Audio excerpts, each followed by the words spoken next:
Founder Space, Startup Supercharged. I'm Captain Hoff, CEO of Founder Space, the leading global startup accelerator. I'm also author of the award-winning books, Make Elephants Fly, Surviving a Startup, and The 5 Forces. Well, my parents had a huge influence on my life. So my father was literally a rocket scientist from MIT. He trained the early astronauts. He was totally into technology. And as a young child, he told me, he said, son, computers are going to rule the world. Study computers. That was his only advice. And my mom, on the other hand, was the complete opposite. So she was a creative, she was an artist, and she was a painter, and she did these amazing sculptural paintings and brought me to art shows, all over the world, trying to expose me to as many new artists and ideas as possible. So I was at the intersection of this hardcore engineering and this total creative force of pushing me in each direction. So as a child, I actually wanted to do both. Like I'm a curious person. That's one of my defining traits. And I was interested in absolutely everything. So I was programming computers, as soon as I could get my hands on them, I started to figure out and program them. But when I programmed them, I was more interested in making games because, like all young people, like I was a total gamer before gamers were hot. Like this is in the old days when if you were a gamer, you were a total geek and not in a good sense. So I was into Dungeons and Dragons. I had literally made hundreds of board games that I played with my friends, and I got my hands on a computer, just started coding away, making games. At the same time, I wanted to be a filmmaker and an artist. So I was making like 50 different movies throughout my childhood where I'd organize all my friends and get that all together. And so I had these two parts of my personality. But when it came time to enter college, I listened to my father because he was really smart, put it that way. He's a very smart guy. And my mother also says, I couldn't even support myself being an artist. So you better study something that actually can help you in life. And please don't go to film school. Nobody ever gets a job as a director. You'll never be Steven Spielberg. Just forget it. So I listened to them. I studied electrical computer engineering, and that was a mistake. It wasn't in my soul. Like I didn't care about, I liked coding because I liked making games. I didn't like coding, just for the sake of coding. And electrical computer engineering was really the hardware, like, everything from, designing transistors, circuits, all this stuff. I just wasn't that interested. So I actually went through college. I did extremely well because I'm a driven person. Like that's core to my personality. And I studied and studied, and I, got almost a 4.0. I got out of college. I had, incredible job offers, but at the same time, my heart wasn't in it. So I also applied to grad school. So I just went out there. I applied to two different types of grad school. One, I applied to Princeton University in philosophy. I thought, well, wouldn't it be cool to be a philosopher? Like it's totally impractical, but I've done this engineering stuff. If I get accepted, I'll just do that. And then I also applied to the two top film schools, NYU and USC. And I sat back and waited. And I actually got accepted to one of those. I got accepted to USC Film School, and I just jumped on it. I took that opportunity. I didn't go down the engineering path. And, that leads to a whole separate set of stories. My dad's a professor. My mom was really committed to her art. And I am the weirdo who's gone off on my own track. So I like to say, when people ask me, like, what do you do? I like to say, I've had more careers in my life than cats have had lives. I have done so many different things. Like going to film school was just like one of many different things. I rewrote manga in English. I was a voice actor. I've done just, now I'm a venture capitalist, but I was also a startup founder, an entrepreneur. I was an animator. I did just so many different things in my lifetime. Game designer. The commonality is, I think for me, my parents had high standards, but they were pretty nice. So when I made that choice to actually take the leap and just go my own way, they supported me. They did not, they gave me advice, but by the time I graduated college and I'd done the engineering thing, I knew that's what I didn't want to do. And then I had to figure out what I did want to do. And that's when I just started trying all sorts of different things. I think it's very hard not to be influenced by your parents, by your peers, by society. Like, let's face it, human beings do not live in a bubble. Like, as much as we like to think of ourselves as independent souls, we are all interconnected. Our independence is actually an illusion. So we think we make all these decisions based on our, independent, individualistic nature. But that nature actually is a fabrication of our imagination. Like, it's a construct. It doesn't actually exist in reality. So we human beings, we have all these forces on us coming from all different directions, from everybody we interact with, from all the experiences we've had, and then we have our genetic makeup, like, who we are, what our inclinations are, and they're constantly pushing us in different directions. Now, to be practical, I tell young people, look, if you are not passionate about your choices, then what is your life? Like, I like to say life is an adventure. Like, I want to live my life like it were a storybook. And I feel like if I am not pushing myself into new, exciting spaces while I have the choice and the ability to do so, what's the point in life? Like, what am I doing? I'm just spending time. I'm going to earn some money and then I'm going to die. Like, and I'm not going to have those amazing experiences, go down those paths that I wouldn't have taken. So I say it's a shame. Like, it's a shame. Look at your life. What story do you want to tell yourself? What story do you want to live? Well, you are the author of your life. You can make the choices to make that an amazing, exciting story. And yes, there might be challenges. Yes, you might make mistakes, but you will get to see what happens. And if you don't do it, well, then you are choosing a very boring book for your life if you're right. And I encourage you not to do that. I actually write about this in my book, Surviving a Startup, because I coach entrepreneurs now. And entrepreneurs will come up to me and they're like, I am so passionate. They literally exude passion about their projects. They believe in it. They are in love with their projects. But there's a difference between passion for a direction in life and passion to actually achieve something in a certain field. So we have to separate those. Now, let me explain. It's kind of fuzzy for most people. They intermingle the two passions. So there's one passion, which is your overall life direction. Like, I think you should be passionate about your life direction. Like, if you aren't passionate about your life direction, shame on you. Like, you're never going to reach your full potential. The people who actually achieve amazing things do it because they are driven to do it and they go above and beyond. So they need that type of passion. However, in the real world, there's a place where that passion meets the real world. And that is where you actually go to make something. And if you are making something for other people, a product, artwork that they are going to appreciate, whatever it is that you are making to put out into that world, writing a book, creating a movie, it doesn't matter. Whatever that is that you are creating has to actually also resonate with them. If it only resonates with you, you are literally, it's not going to take off, at least not in your lifetime. So if you really want to be a starving artist and just follow your own passion and ignore like whatever happens in the world, you can do that, right? And you will create whatever you create. And if it doesn't resonate with other people, well, that was your choice. You literally, you will die in obscurity, but you may become famous after you die. You never know, right? But what good does that do you? I don't know what good it does to be famous after you're long gone. It helps, might help society and the world. And maybe if you can believe that that will happen, maybe that will make you feel good. However, most people I know want some rewards during their lifetime. They don't want it after they cease to exist.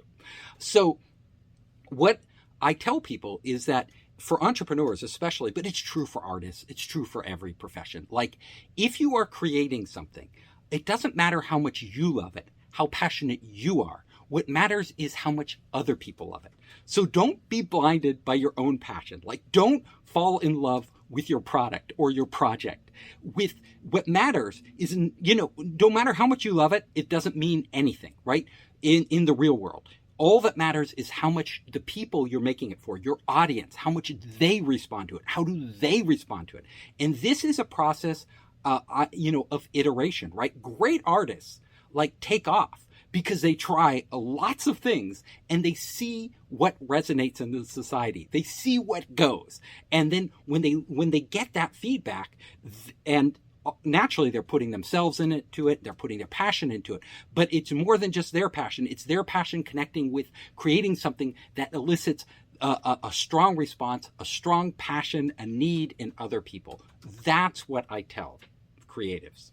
Where do we draw that line? Like, if we're always seeking validation, we'll never produce something new, because most people just respond to what they already know. Like, they respond to a little better version of what they already know. And if you're really taking a leap forward, like Picasso or any of these great artists, you're going to be pushing the boundaries, which mean most people, when they first see it, they're going to say, what is this? Like, this is, what are you doing? It's no good at all. I would never buy that. So, there's a smart way to do it. So, usually, the people who actually end up breaking through, and we have to separate something where you're just making a commercial product, which a lot of the entrepreneurs I coach do, to you're making something that is really going to, grab the zeitgeist and influence the culture and push everything forward.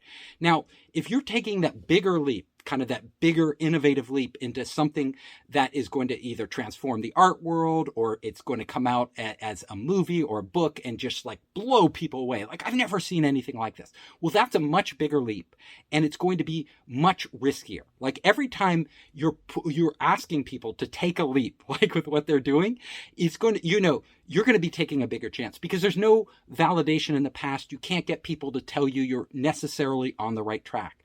So, what I tell people to do, number one, you have to have a clear vision of what you want to say. You have to have a real feeling that this is meaningful to you.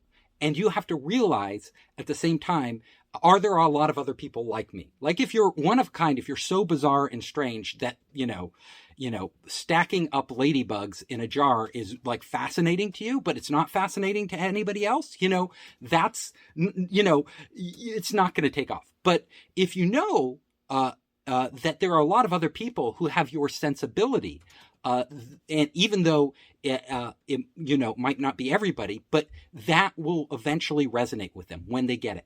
So what you need to do to be successful is actually, most people are successful not alone. We have this myth of the independent artist, the independent creative who goes off and does something all on their own. But it never works that way. They're influenced by all the people around them, and they're usually plugged into a network of other people who actually can move the levers, right? Who are tastemakers. We call them influencers today, but it's been around forever. Like, it doesn't matter, how far back you go to ancient Athens, there were influencers out there.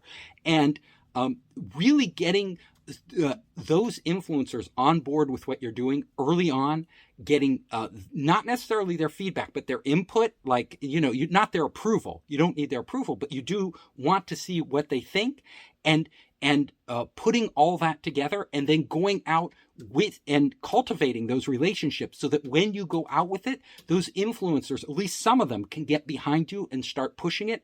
That can make all the difference. A lot of times, following your own North Star, wherever it takes you, is really important, because that allows you to do things differently than other people and ahead of other people. And we've all know that if you're kind of leading the way down that path, number one, kind of the leaders, the ones who are forging the way, they kind of name it and claim it, right? Their name becomes associated with whatever happens, and they get the lion's share of the attention for doing that. And it doesn't matter if you're Elon Musk, or some artist out there like Banksy doing his own thing, and then boom, he takes off in a big way. These people who actually forge their own path are really important. But you also have to remember that they're not doing it in a vacuum, right? They're doing it within the society. Society has trends. A lot of the things that take off that we say, oh, they were doing it because let me put it this way. You started a podcast, right? But let's say you had started a poetry journal, right? Where you're writing poetry. Poetry just isn't big now. Like, it's very niche. It is very niche. I guarantee you could have been you could have tried that for the past 10 years, writing poetry, and you probably still, nobody would have heard of you. Like, nobody. So you have to catch sort of the zeitgeist of where society is going. You saw this new thing, podcast, you were intrigued by it. You it felt right for you, and you felt like, it was a medium you could do on. And fortunately, podcasts turned out to be an enormous thing. You ended up catching a tidal wave when it was just, a little ripple in the water when you saw it. But there are other ripples out there, and they will only remain ripples. They will never go anywhere. You're never going to be an NBA star if you simply aren't at the athletic level, right? No matter how you could be as passionate as you want, like, about being an NBA star, but if you are 4'9", I'm sorry, you are not going to be an NBA star no matter how hard you try. 4'9" just doesn't cut it. So, there is a reality in life, right? And the people who are really successful, they tend to be a combination of I call them pragmatic dreamers, right? So there's this pragmatic side to them. They actually can assess, what their odds are, what their abilities are, where the opportunities lie in the future. They do it. And let's face it, some people are just lucky. They go off into left field, with no, and they just happen to be lucky and they hit it, and overnight, they become the next big thing.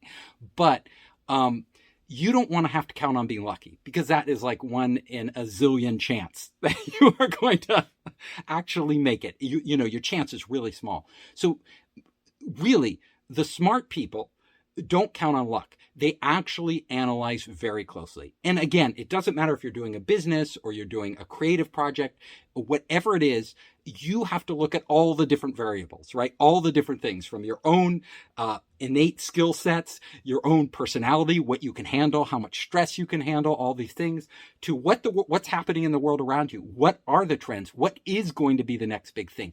And the more you can talk to other really smart people like you did, other bloggers, people out there who are in the zeitgeist, right? Looking at what's going on and looking at what they're doing and what they're trying, and is it working or not, and identify that at an early stage before it gets huge, and then put yourself in the right place at the right time, doing just the right thing. Boom, that's when magic happens. I work and I coach and mentor hundreds of entrepreneurs, and some of them are very creative, but they're all trying to do totally new things. They're all trying to break through. They really want to they want to be the next Steve Jobs. They want to, combine all these different things and break through in a way that nobody has before. And in my own life, I've struggled at that, trying all these different things. And let's face it, most of the things I tried didn't work. I tried a lot of stuff. It was complete failure. But I will tell you that it's really important as a creator, as a creative person who wants to do something new, to understand how new ideas are generated. And new ideas are generated through cross currents. I call them cross currents. They come together. If you look at innovation, I wrote a whole book on innovation called Make Elephants Fly. And one of the key ideas behind my book is that innovation doesn't happen necessarily within a discipline. The most innovative spaces are interdisciplinary. So the overlap of multiple spaces. So great innovators they don't get their ideas out of thin air. They don't, Thomas Edison didn't invent the light bulb. He literally made it better. Like, he saw it out there. He thought, wow, this is amazing. But it wasn't, light bulbs were burning out really quickly, and he figured out how to make a filament that would last. When you are innovating on whatever you're doing, you have to look beyond what other people are what other people in your space, in your field, in your whatever profession are actually looking at. Because if you just look at what they look at, you're going to come up with the same ideas they do. Like, the chance of you coming up with something totally new is really small. So you have to look at other disciplines. So in the world today, if you see the most innovative spaces, they are at the convergence of these different disciplines coming together. So let's take biology and computer science, AI with gene editing. That's where we're seeing an explosion of new ideas, new creations, things that will fundamentally change humanity. If you look at any of the, great consumer products that come out there, whether it's a web app or a new, new type of device, whatever it is, it usually combines, influences from the culture, from the arts, from design, with new technologies that are just being born that enable people to do new things. But it's not one or the other. It's putting them together and bringing together people on the team who actually have domain expertise in different areas. So great hardware designers with great creative people and user interface designers. I like to say the amazing thing about iPhone wasn't the hardware. Like, yes, the hardware was pushing the limits because hardware is always advancing. But the great thing was Steve Jobs' vision for a user experience and a user interface that was like nothing else. But even that didn't come from nowhere. Like, he borrowed from a lot of different people, but then he put it together in a new way, a really compelling way that took it to the next level.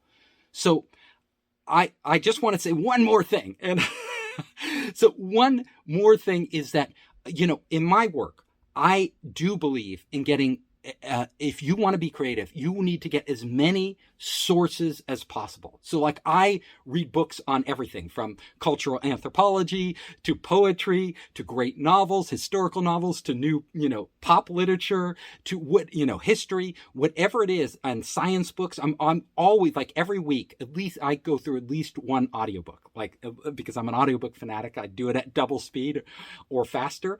And I just like constantly sucking in information because all these people have amazing ideas. And I try to interact with different people in my daily life that have new ideas, because that's where the ideas come from. They don't come from inside you. They're processed inside you, but they come from external sources. And then, as Einstein said, it's combinatorial play. You have all these things floating around in your chunk, your 3-pound hunk of meat, your brain, and you start to naturally fit them together in different ways. And then you see the possibilities.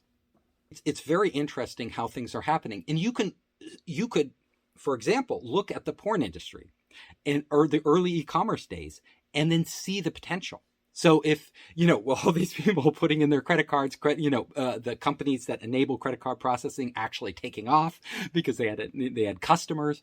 But then you could extrapolate from that. Oh, if people are willing to do this for porn, they should be able to do this for other products, right? And you could be the Jeff Bezos of the early internet. But it's a really good thing, if you want to innovate, is look at what's taking off in one sphere and then translate that into another.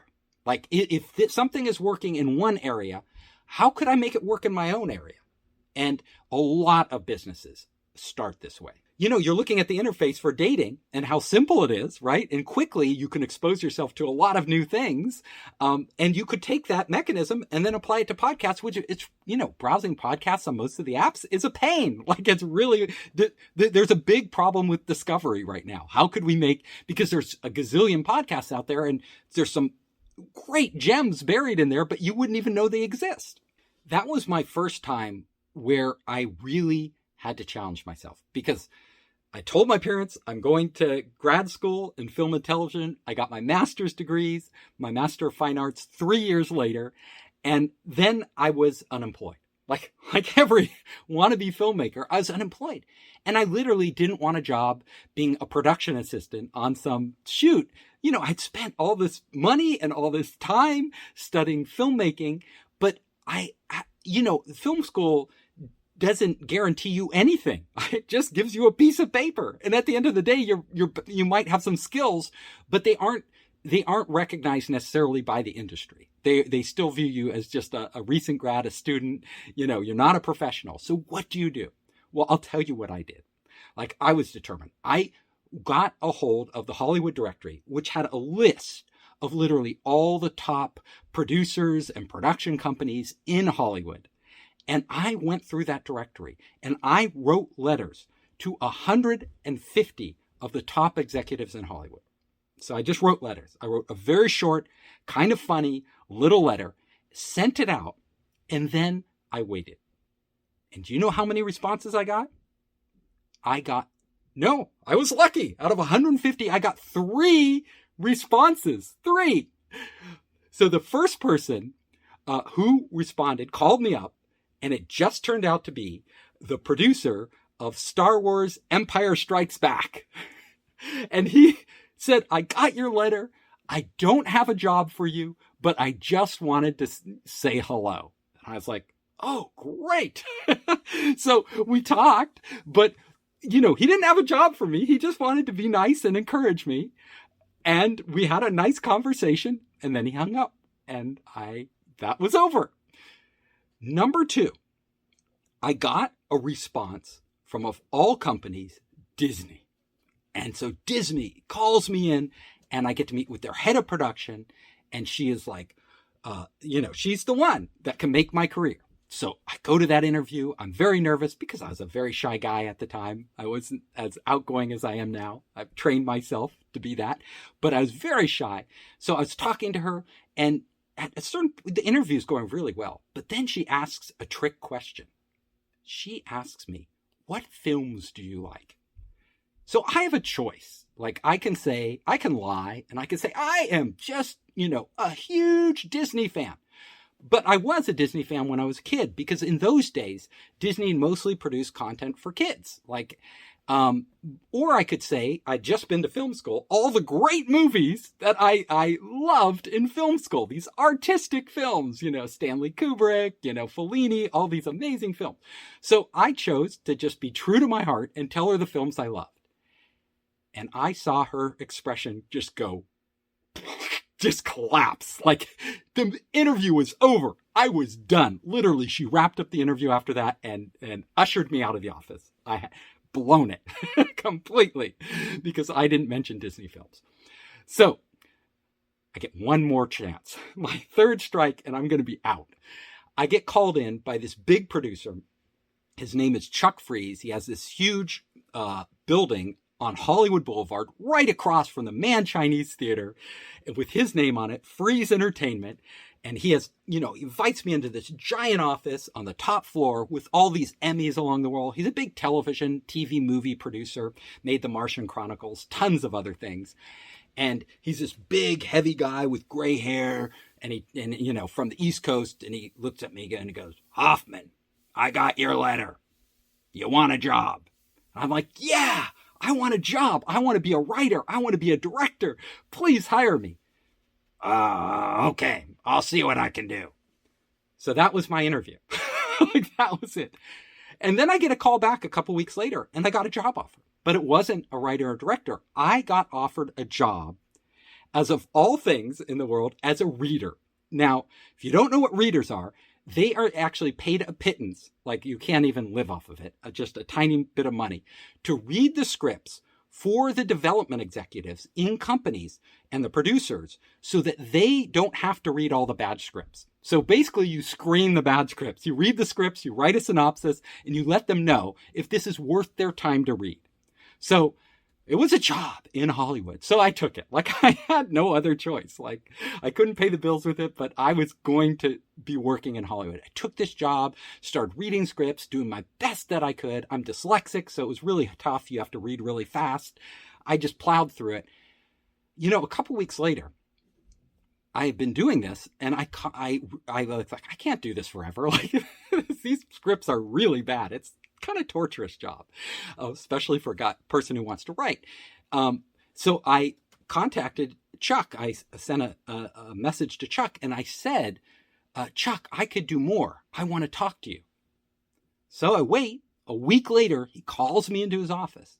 And he looks at me and he goes, Hoffman, what is it? You want to do more? You're not happy with your job?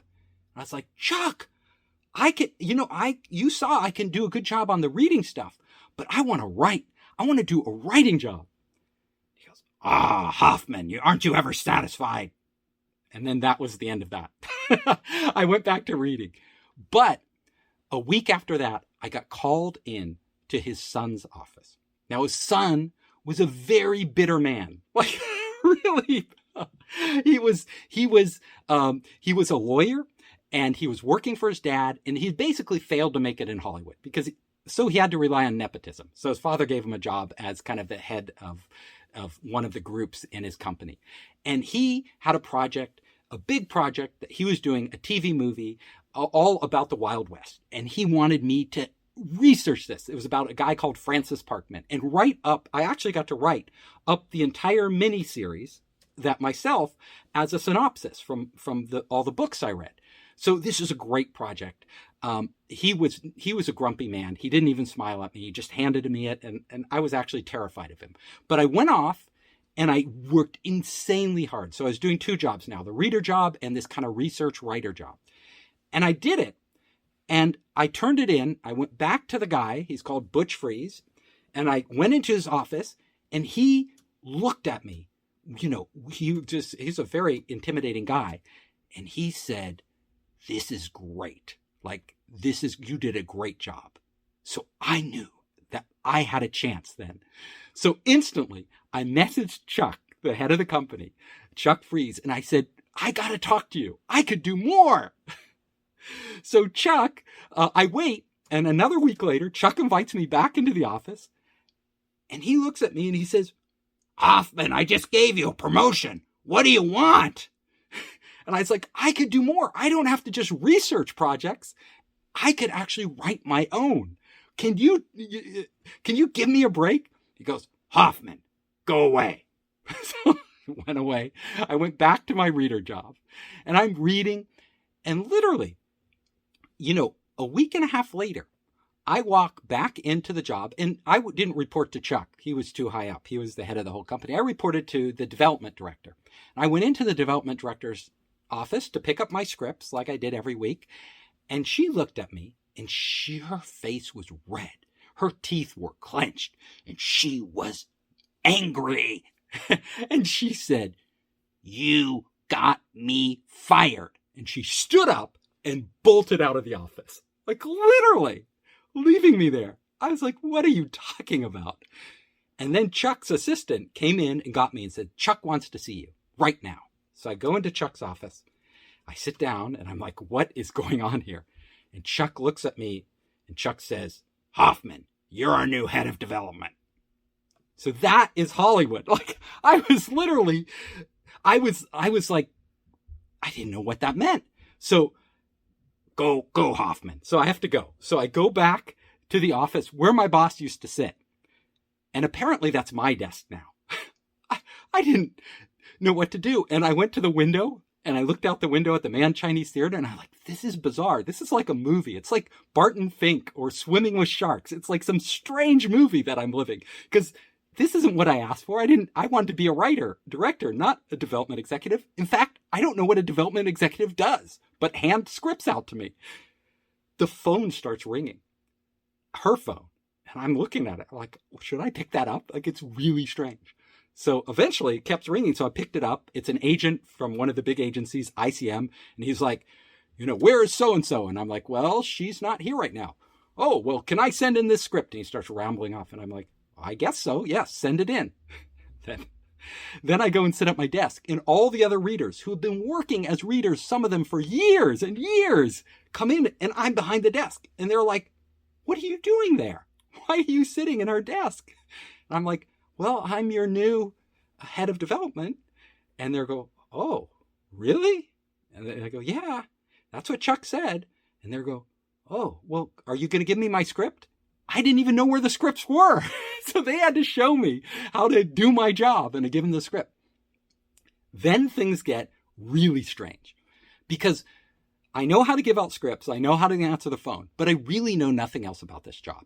And I was, in film school studying art films for the past 3 years. And before that, I was engineering, and I really didn't know anything about the business of Hollywood. Yet I was in a top executive business role in Hollywood, but I didn't understand it. I didn't read Variety. I didn't read Hollywood Reporter. I thought they were a waste of my time. I'm a creative guy. I don't need to know this stuff. I go into Chuck's office literally the next day, and him and his other son, he hires all his sons because they can't get jobs, is sitting there, and his son is terrified of Chuck, like the younger son, like just terrified. And I am terrified because I don't know what the hell I'm doing in this job. And I'm going to be exposed and fired any second. So we're sitting there, but he's even more afraid than I am of his own father because he's an intimidating guy. And Chuck looks at us, and Chuck just starts around like, we're going to do this TV show and we need this person, this one. And then he turns to me, Hoffman, who do you think we should have star in the female role for this show? And I look at Chuck, and I am just like, I don't even know what the possibility. I don't know the actresses in Hollywood. I maybe know the few most famous ones, but everybody else, I have no clue. And I'm about to blow it. So I say, Chuck, let me think about this. I'll get back to you tomorrow. That's all I could think to say. And he goes, okay. And then, so I sit through the rest of the meeting silent, because I knew nothing, go back to my office.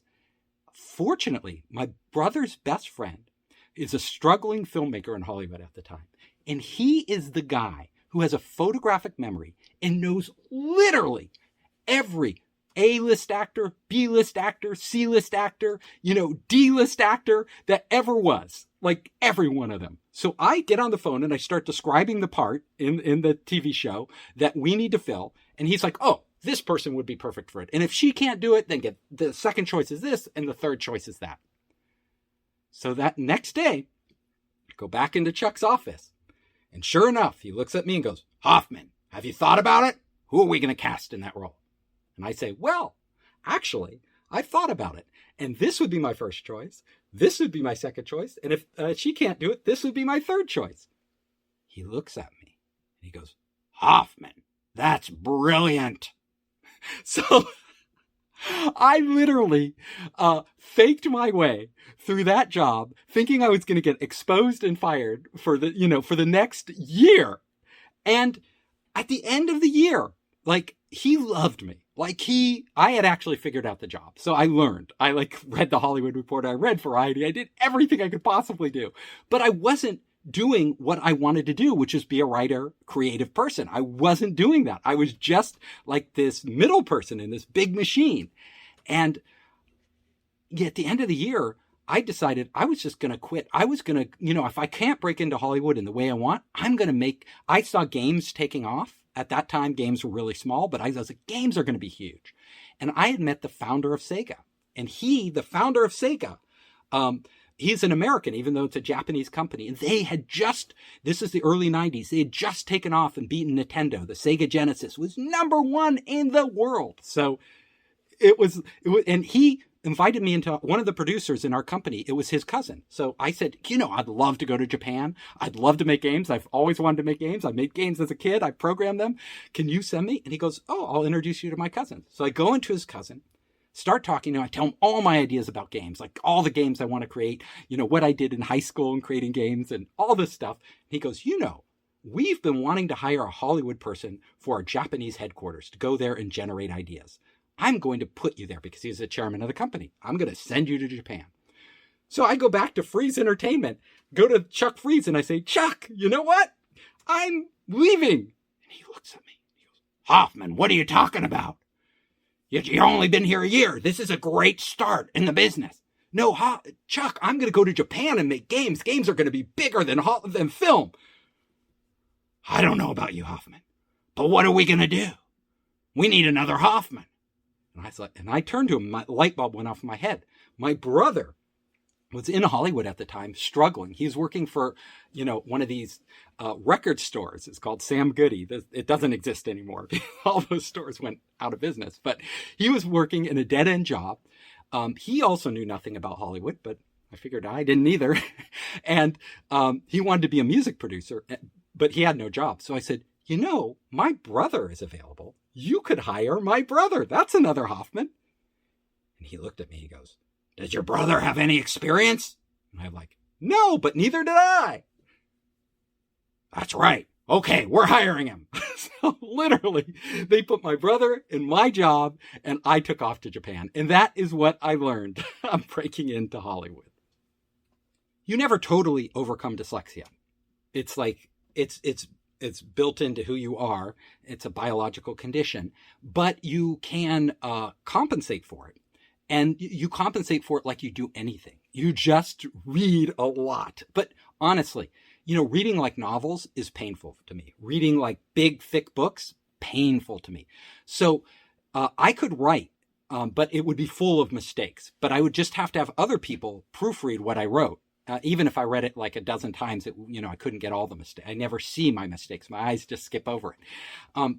So like all things in life, you just hunker down and do your best to make up for your deficiencies. And the irony is I'm a writer today. Like I write all these books and I'm dyslexic. So it wouldn't be the profession that you think I would wind up in. But I'd always dreamed of being a writer, but I just never read books as a child. So I was actually a really horrible writer, but you put enough work into anything and you gradually get better. So I say, hard work, like you don't let your limitations hold you back, but you understand that you're going to have to work double or triple as hard to just get to where somebody else is. I get asked, is it nature or nurture all the time? Like, can you learn to become a great entrepreneur, or, does it have to be innately part of who you are?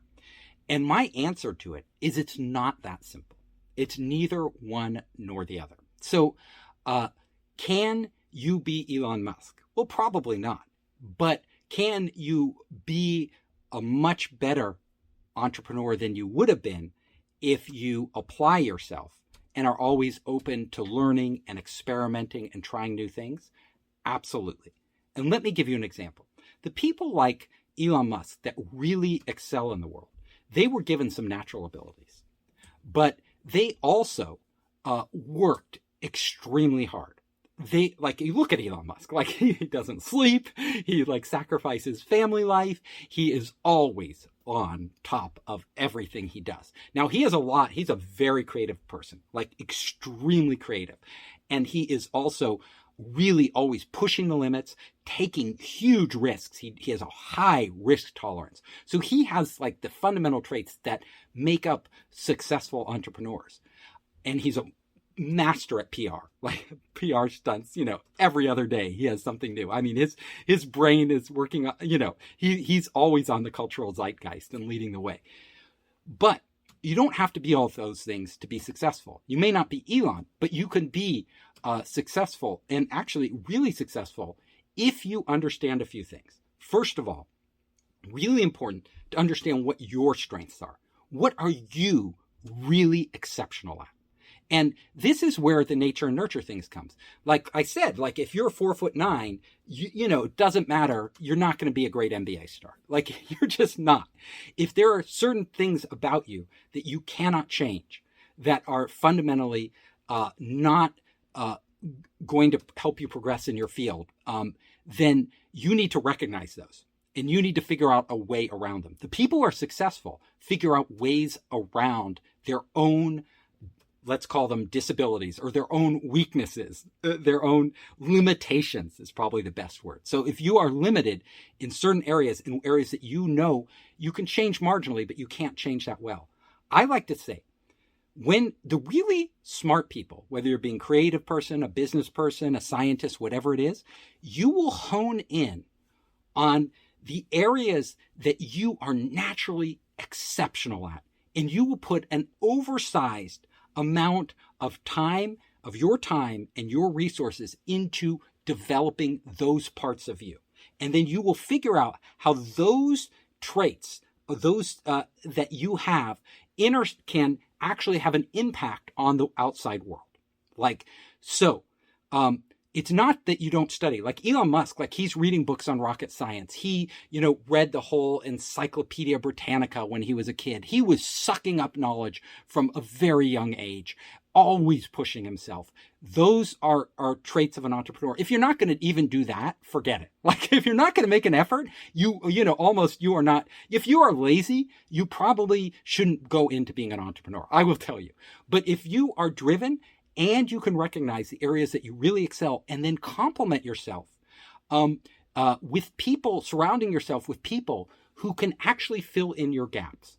So certain people are really good like at sales and promotion, but they aren't so good at the details. Like they can paint a big picture, they can do all these things. But if they're also really good at getting people on board on their team who are really good at executing on their big crazy ideas like Elon does, then they can actually build an organization that is much bigger, more powerful and sustainable than them alone. So you take Elon Musk alone, if he was all by himself, he wouldn't be running any of these companies. You don't build Tesla or SpaceX or any big organization, as a solo person. You build it by assembling the people like a machine around you that can get it done. So he has those skills. But I tell entrepreneurs right away, like, look, being an entrepreneur is not for everybody. Like some people just won't be happy because there is a huge amount of stress in it. Certain people don't deal with uncertainty well. So if you can't find a way to actually enable yourself to embrace change, embrace uncertainty, have a high risk tolerance, have the ability to push yourself further, then you probably shouldn't be an entrepreneur. No, you should not. However, if you have those abilities, even if you are, let's say, mediocre, like in the beginning, you can make yourself much better. And as soon as you can identify what I call that superpower in yourself, that latent superpower that you might not even know, and really use that as kind of your spearhead, your entry point into the world, that is when you have a chance to make things take off. And even then, it is not certain. There's also a lot of variables in the world and a lot of luck. It requires a lot of luck. It is really hard to divorce your self-perception, your identity from what you do in the world and the reaction and how the world reacts. And it can be crushing. Now, some people are naturally more immune to this. Let's face it, that is one of it allows some people to excel in the world because literally they are genetically programmed where they don't care what other people think. They're just going to do whatever they do. And they have this, outsized belief in their own abilities. And they've done studies and they have shown that entrepreneurs tend to be overly and unrealistically optimistic. They tend to believe in themselves when they shouldn't, when there's really no evidence for that they have anything special, but they believe they're special. And belief plays a huge part in determining your destiny, but it isn't everything. So it's like all things in life. Like life is never clear cut. Like it's never just one thing. Just believing in yourself is enough. No, but I would say believing in yourself, being overly optimistic, those will increase your odds. Will they make it happen? No. You have to be able to accept rejection. And so fundamentally, if you are going to do something new, if you are going to break new ground, be innovative, create something that, nobody else has created in the way you've created it, then you are fundamentally, by the nature of what you're doing something that is prone to failure because it hasn't been tried. Things that have been tried over and over, you can be pretty sure it's going to happen similarly the next time. But those things tend not to break out. So this means you're going to take risks and more often than not, you're going to get slapped in the face or knocked down or knocked even unconscious because literally you're going to take a big punch, right? And you're going to have to pick yourself off the ground and go again. So there are ways where you can make those blows that you're going to get in life less painful, and that allows you to continue. So if you're super sensitive and you just can't handle the pain of emotional rejection and self-doubt, then it's going to be really hard for you. Again, maybe you're choosing the wrong path for you. And there are different paths for everybody. Some people are much better in supportive roles. Some people are better in leadership roles. Some people want to do something that they're never going to be good at. Other people naturally love to do what they're good at. People, there's so many different types of people and combinations of people and abilities that what I tell you, my fundamental rule is this: go out there, don't care what happens, because you're going to get knocked flat. And if you feel the pain, you have to take that pain as a challenge. You can't take it as, oh my God, I can't go through this again. You can say, hit me harder. Like, hit me harder because I'm getting back up. You have to hit me harder. Like every time I started a company, boom, I was on the floor at some point thinking, we will never get funded. We will never I can't go through another round of pitching investors, and having them doubt me. But I would just get back up and do it. But I wouldn't do the same exact thing over again, like in the exact same way. That is a recipe for failure. So if you get knocked down, boom, you wrote a novel, it was crappy. You get back up, you write another novel, it's crappy. You get back up, you write another. Maybe at a certain point you have to recognize you're not a good novel writer. There are other skills that you may have that you can really excel at. But if you see yourself improving each time, and actually you're trying different things when you write each novel and getting different reactions, and you strategically look at the market and look at what you're good at writing, how you're good at writing, then there is a chance that you could become that novelist. But you will have a lot of pain on the way, but there is a chance you can be successful. The thing that separates successful people from not successful people is that they try over and over and over, but they change the parameters of what they try. They don't try exactly, they try it in a different way. They try to use different skill sets. They try different topics. They experiment. They look at the whole world as a giant petri dish, and they are out there experimenting to see what takes off. And I will tell you, it's not just you. It's not just how hard you try.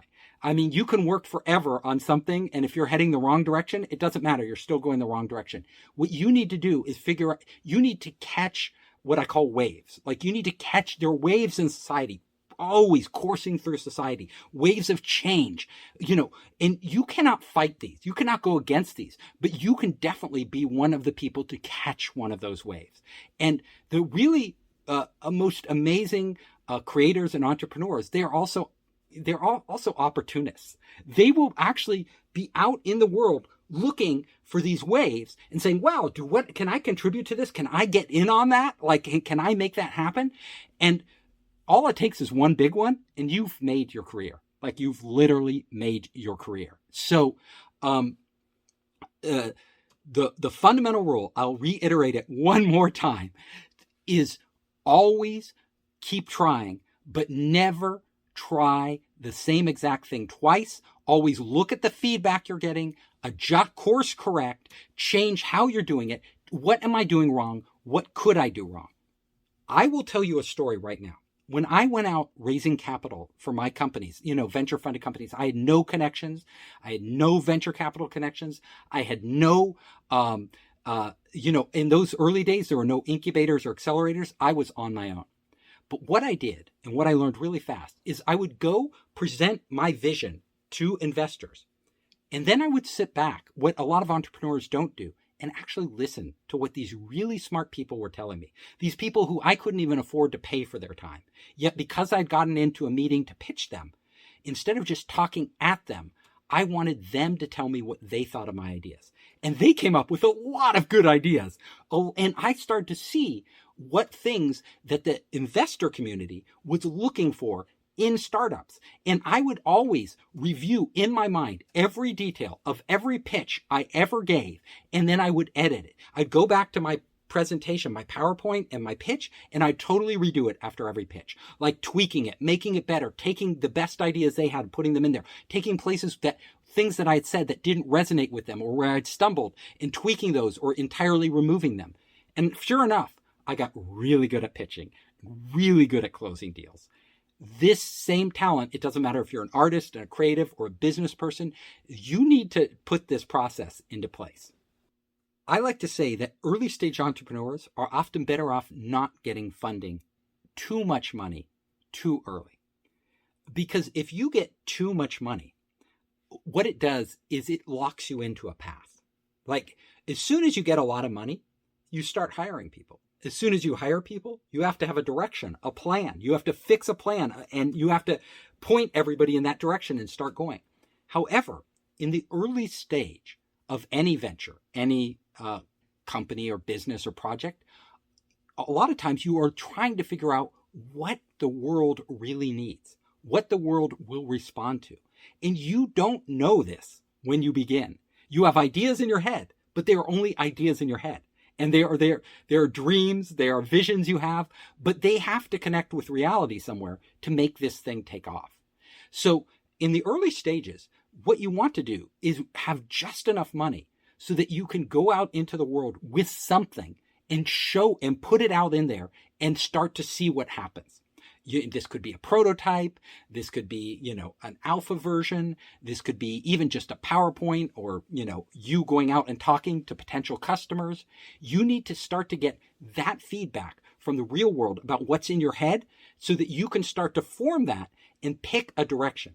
And if you get a lot of money, like some entrepreneurs do, they get a big check too early, they can use that check to put the pedal to the metal, start growing their business, taking off in a direction. But more often than not, if they haven't really found what we call a product market fit, if they haven't found that there is a huge pent up demand for what they have and that they are the ones to provide it to customers in a unique way, then they just end up going in a wrong direction. And they spend a lot of time and a lot of money building something that nobody wants. And basically they run off a cliff. Like, it ends up killing them. And I have seen this happen to so many startups. There are so many companies out there that actually, there's companies out there that have raised hundreds of millions of dollars on an idea that never worked. And it never worked, like boo.com. You don't know these companies anymore because they don't exist, but they literally used that massive amount of capital to mask the problem. They were acquiring customers because they had so much money, but they were feeding in customers, and then they're showing investors growth. But all that growth was spending more money to acquire those customers than those customers would ever spend on their product because the customers didn't care that much and would leave. And then they ended up just tanking. You don't want to go down this path. You want to really rely primarily on your resourcefulness in the beginning and just enough capital to really just get in front of the people with something tangible that they can respond to, and then gather data. And based on that data, when you see, wow, I've really hit the mother lode. Like this isn't, there's a huge demand for this. That's the time to go out and get a lot of money. Only at that point. Our culture is youth obsessed. And people think, oh, there are so many young entrepreneurs out there who dropped out of college like Mark Zuckerberg and founded these huge world-changing companies. And, in Silicon Valley especially, like the investors, they want young people. Young people get it. But they aren't actually, they are going off the media and not off of actual data. If you look at the actual data, older, more experienced entrepreneurs have a much higher success rate than younger entrepreneurs. Now you're like, that can't be true because there's so many successful young entrepreneurs these days. Well, it is true. But the fact is that there are exponentially more young people starting companies than there are older people. When people get into their 40s and 50s and beyond, usually they're set. And they have families, they have a comfortable life, they have a home, a mortgage to pay for. They aren't going to be taking the big chances that young people are. So when you look at it, there might be 10 or 20 times more young people for every older entrepreneur out there trying. So yes, maybe 3 of those or 2 of those out of the 10 or 20 wind up being successful, while only 1 out of the older pool of entrepreneurs. So it seems like young people are 2 or 3 times more successful than young people. It's just a numbers game. It's not reality. The one thing that makes something unmistakable is when you do something in a way that nobody else has done before. All of us, humans respond to novelty. We crave new, when we see something, if we see the same thing over and over and over, we just don't process it in the same way. But when we see something for the first time that gets our neurons firing in our brain, pow, That's it.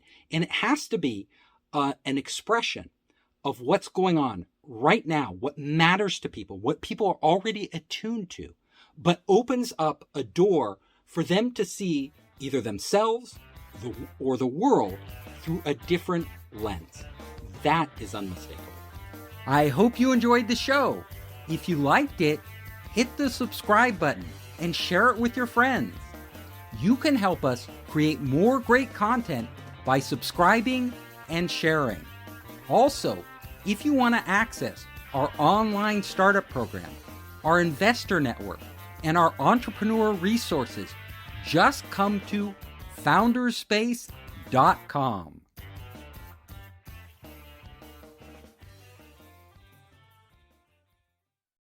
Hey everybody, I'm Paul Fagan. And I'm Paul Becker. We're the hosts of the Financial Dads Podcast. It's for anyone who wants to become wiser at managing their family's finances. We're not experts, we're just dads. We share our successes, failures, and experiences with money. Download the Financial Dads Podcast on iTunes, Google, or wherever you get your podcasts. And check us out on Facebook. Just go to financialdads.com. Because managing your money can be stressful. But that's why the Financial Dads are here to help.